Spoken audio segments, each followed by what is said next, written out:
ইচ্ছাকৃতভাবে মানুষগুলোকে মেরে ফেলা হচ্ছে।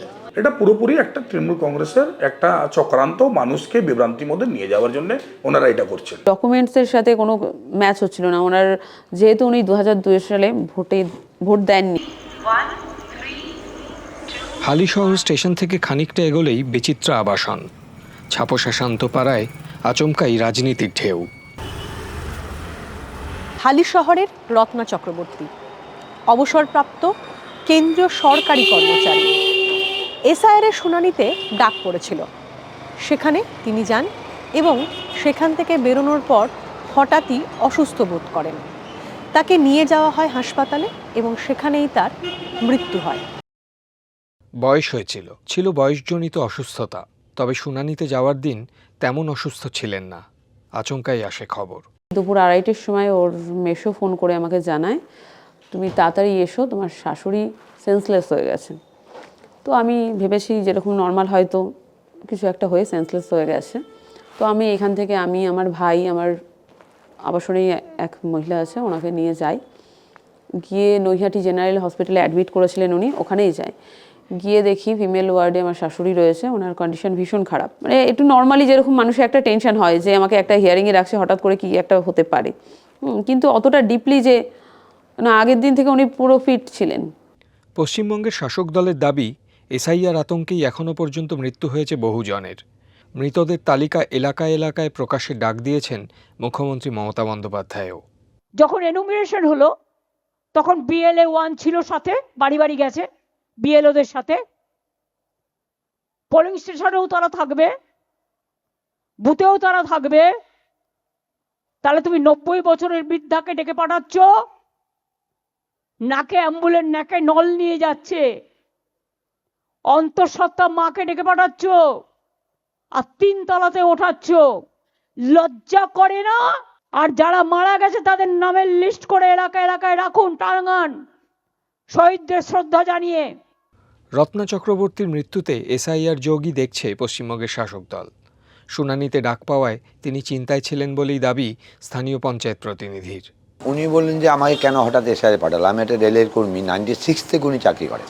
বলছে এরপরেও কেন আমাকে এরকম পাঠালো, আমি কি করবো, আমার নাম কি বাদ যাবে? তখন আমরা বলেছিলাম যে মাসিমা চিন্তা করবেন না, এটা নিয়ে টেনশন নেই, আপনার যা পেপারস আছে নিয়ে যাবেন। উনি প্যাকেটে ভরে সব পেপারস নিয়ে গেছিল। তারপরে নাকি ওনাকে ওখান থেকে বলা হয়েছিল আপনার বাবা মার কোনো ডকুমেন্টস লাগবে। উনি হচ্ছে আমি বাবা মা পাবো কোথায়, আমি বাবাকে ভালো মতো দেখিনি। আমার খুব ছোটোবেলায় বিয়ে হয়েছে, আমার হাজব্যান্ড চাকরি করতো, তার পিডিএফ বই আছে, আমার নিজের পিডিএফ বই আছে। উনি রিটায়ার করেছে, বেশি দিন হয়নি, তারপরে ওখানে এত ডিমান্ড। তবে এসআইআর চিন্তাতেই তাঁর মৃত্যু হয়েছে কিনা তা নিয়ে খানিক ধন্দে রত্না চক্রবর্তীর প্রতিবেশীরা। উনি একটা ভয় পাচ্ছিল, একটা ভয় ভীতি ভাবটা কিন্তু আমি দেখেছি, লক্ষ্য করেছি।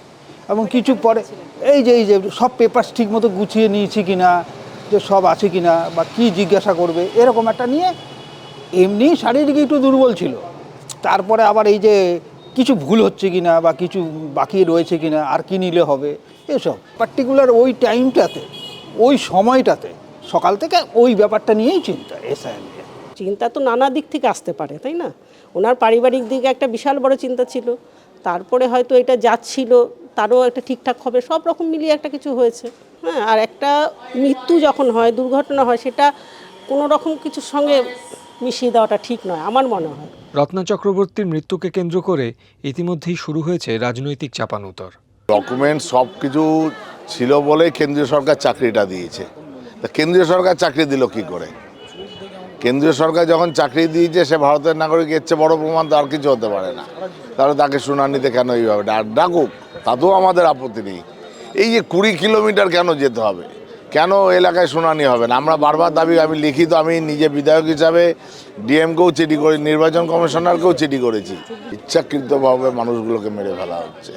যে কোনো মানুষ করোনা থেকে মারা যেত, তখন এনারা বলতেন যে করোনা হয়নি, এমনি খাসি হয়েছিল বলে মারা গেছেন। আজকে দিনে যে কোনো মানুষ যদি মারা যায়, তৃণমূল কংগ্রেসের একটাই কথা, এসআইআর জন্য মারা যাচ্ছে।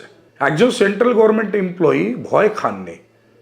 যে কোনো মৃত্যুটাই দুর্ভাগ্যজনক, সেটা দুঃখদ, কিন্তু সেটাকে রাজনীতিকভাবে নিয়ে আসা হচ্ছে। উনি অনেক দিন থেকে অসুস্থ ছিলেন, এটা পুরো এলাকার ওয়াসি জানে, ওনার পুরো পরিবাররা জানে। ওনার আগেকার বাড়ি হচ্ছে কাঁচড়াপাড়া, বীজপুরে বিধানসভার উনি নিবাসী আগে ছিলেন। তো পুরো পরিবারের তথ্যটাই আমরা জানি।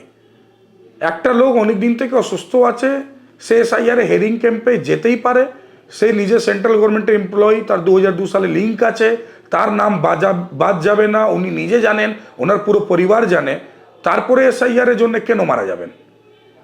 এটা পুরোপুরি একটা তৃণমূল কংগ্রেসের একটা চক্রান্ত, মানুষকে বিভ্রান্তির মধ্যে নিয়ে যাওয়ার জন্য ওনারা এটা করছেন। রাজনীতি চলছে নিজের ছন্দে, চলছে এসআইআর শুনানিও। সব কিছুর মধ্যে সত্যি শুধু এই, পাড়ার প্রবীণ বাসিন্দা রত্না চক্রবর্তী আর নেই। বয়সজনিত অসুস্থতা নাকি এসআইআর আতঙ্কে মৃত্যু? টানাপোড়েনের সেই প্রশ্ন শুধু লেগে আছে বিচিত্রা আবাসনের দেওয়ালে।